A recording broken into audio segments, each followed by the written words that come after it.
Ladies and gentlemen, welcome back to Gaming with me, Tony Mo, and we're here today taking a look at the Sandbox portion of the recently released into early access The Long Dark by Hinterland Games. You guys know about The Long Dark. I've been talking about it for months on end. Just about how many things that I'd seen it doing that I was really excited for, and now it's finally available for $19.99 over on Steam Early Access in alpha state. So the game does actually plan on having a story, which we're not going to talk about too much here, but if you don't know anything about The Long Dark, hopefully this will kind of help get a little bit of an idea of what the game is about, show you what it looks like. It's, you know, the sort of core gameplay mechanics that The Long Dark will feature, and then you can go ahead and hit the link that I'll have in the description below to go check out their website and see what they're doing with the story and all the amazing voice actors and the fact that most of the team is really insanely passionate AAA game developers who decided to up and leave and go work on an indie game. But what we're going to talk about today is the Sandbox portion, which is currently available to us in early access, because that's going to help you make the decision as to whether or not The Long Dark is currently worth spending $20 on. Now, in the Sandbox portion of the game, there is a fixed map. This isn't like a randomly generated game. Hinterland is making a world that is eventually going to have NPCs and a story and all that stuff. So the Sandbox portion of the game, at least for the moment, at least as it stands right now, again, this is alpha, everything can change, player feedback, they can decide to go a different direction, is one map where you spawn in different locations. At least I think you spawn in different locations. I've only been able to play about 3 or 4 sessions. The session you're seeing right now is my most recent session, which I'm actually still alive in, which I'm pretty proud of. I think I'm about 20 hours into it, so 20 hours of being alive. That's actually really impressive. Part of that was due to this small camp station that I found, which ended up having a bunch of stuff in it. But let's talk about why I enjoy The Long Dark so much. There's not really a lot here in the Sandbox. There's some crafting elements, there's like a harvesting. There's actually a decent amount there, but the game is definitely far from being finished. Again, it is alpha. But there's the real thing for me is the attention to detail. Now, that's not always a big bonus. Sometimes a game just has a lot of attention to detail, it's extremely polished, and the overall production quality is very high, but the game doesn't have character, doesn't have personality, it just doesn't really pull you in. The Long Dark is not like that. For me, every little sound effect and lighting effect and the overall art style of the game, to me, just breathes and creates so much atmosphere instantly. The first time I walked into a building in this game, more specifically, the first time I walked into this building, the camp office, I was just completely taken in by the small bits of like the fog from the cold. This is a building that hasn't had a fire running in it in a very long time, so it's actually there's a cold moisture in the air, and just the lighting effects are just, the way they've chosen to do the art style allows them to have like these visually gradient lighting effects, if you know what I mean, where you can actually see like the lighting effect, the gradient of it, but it's part of the art style, and for some reason it really creates this extremely thick atmosphere and setting that to me just feels so, I don't want to say immersive, but it does. You feel like you're there. When there's a nasty blizzard blowing outside and you can hear it blowing past the building that you're in, or when you're actually outside in it, there's just that sense, and I think for me, I personally connect with that because I do spend a lot of time out in the outdoors when it's cold, especially hunting, and I know what it's like to just have like that nasty wind blow past you and it catches under your hood, it gets under your hat, and you just get that chill. And while that is like a terrible feeling, it is something that I can connect to. And then some of the noises and the sound effects and the way that they've designed things like the wind and the way the cold affects your character in The Long Dark, it just, to me, it's something that I can recognize, that I can connect with, and I think for that reason it makes the game so much more enjoyable to me. So for those of you who have played it, or you've seen it now, let me know your thoughts on that sort of thing. Do you get that same sort of feeling when you walk outside in winter on a cold day, or perhaps you live in California or Hawaii and you don't know what a cold day is, in which case, I guess good luck, good for you, or maybe not. I don't know, maybe you want to know what the cold's like. Anyways, that part of the game is really rich and really well done already. Again, the sound effects for me are just, they're just on point for every little thing. Opening a door, you have like the birds, the wolves you'll hear howling, sort of really gets you on edge, because running into a wolf in this game, not a good thing, believe me. You do not want to try and fend off a wolf in the middle of the Great North while you're freezing to death. It's just not going to end well. Opening, drawers and crates, and every single thing has its own sound effect, and they're also satisfying that I don't mind going into a building, searching every single drawer. And again, the way that they've done the survival elements in this game, it is a very punishing game. Like you can't just wander around outside, you can't just sprint endlessly for hours on end.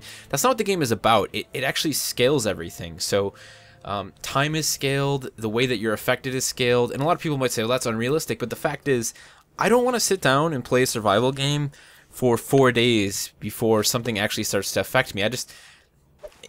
To me, it's not even about having the time. It's about that being a very boring, to me, excuse for saying, oh, it's realistic, you know? I like the idea that the Long Dark scales things. So, for example, like walking 10 feet is the equivalent of walking like a mile, you know? I'm not actually sure on the numbers, but that's basically the way things work. So, time goes faster, you know, when you sleep, time passes, gathering wood, time passes. These are all things that in real life, they would, you know, if you slept, it would pass time. If you spent time to gather wood or attempt to gather wood, it would pass time, and perhaps you'd fail and you would waste resources and calories.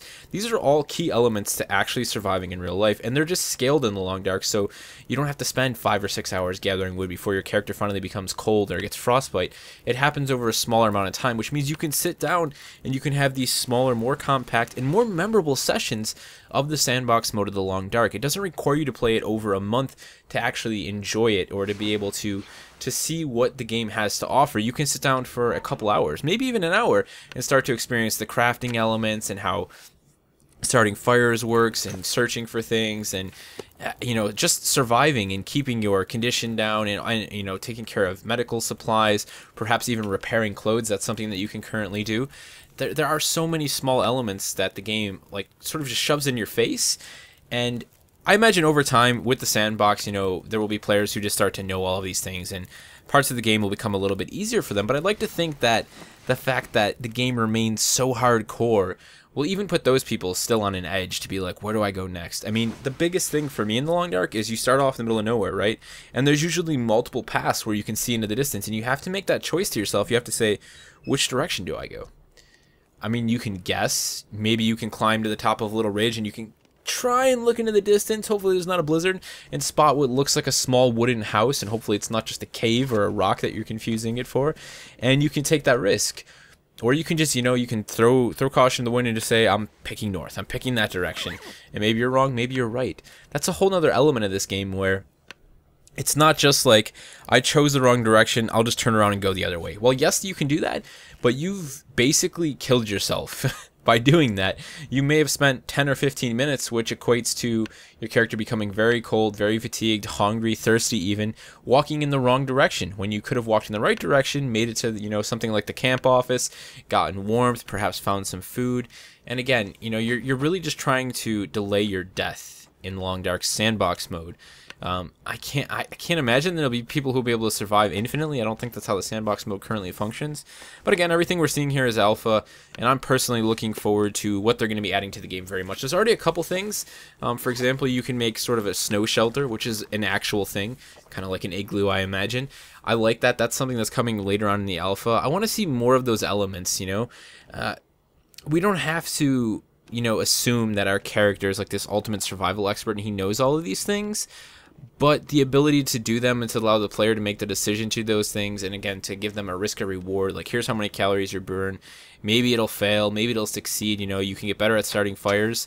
That just, it adds so many layers to the difficulty of the game, where it's not just this straightforward, like, you will die after 20 hours if you don't drink this. No, there is so much more going into what happens between the start of the game and between finding that drink of water, finding that drink of pop, you know, making that decision to eat this or to eat that.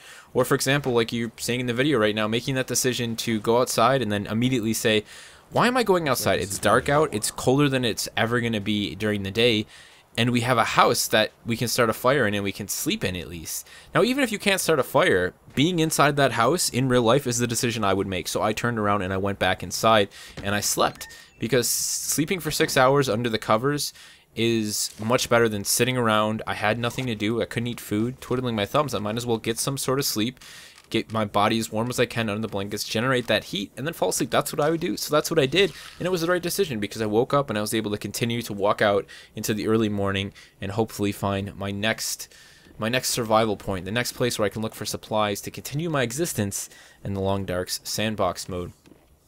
So I don't have too much else to say about the sandbox mode. I'm sure there's a lot of little things I haven't discovered yet.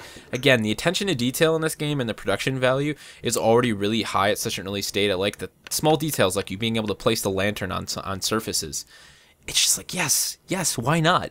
It makes perfect sense to be able to put the lantern down so I can go do something else, you know, so I can light a room or light a cave with it without having it actually be in my hands. It's small things like that that go a long way in a game like The Long Dark. If you guys haven't checked it out, it's on Steam Early Access. If you like these sort of sandbox things and you're interested in seeing them add content over time to the game and being a part of the, you know, the feedback, then I say yes, purchase it for 20 bucks. Just for the art style, the sound, and the atmosphere, all of those things that create this really, really intense experience at such an early bare bones level are what makes The Long Dark for me a no-brainer recommendation at $20. Let me know what you think of The Long Dark. Let me know if you have any questions about the game.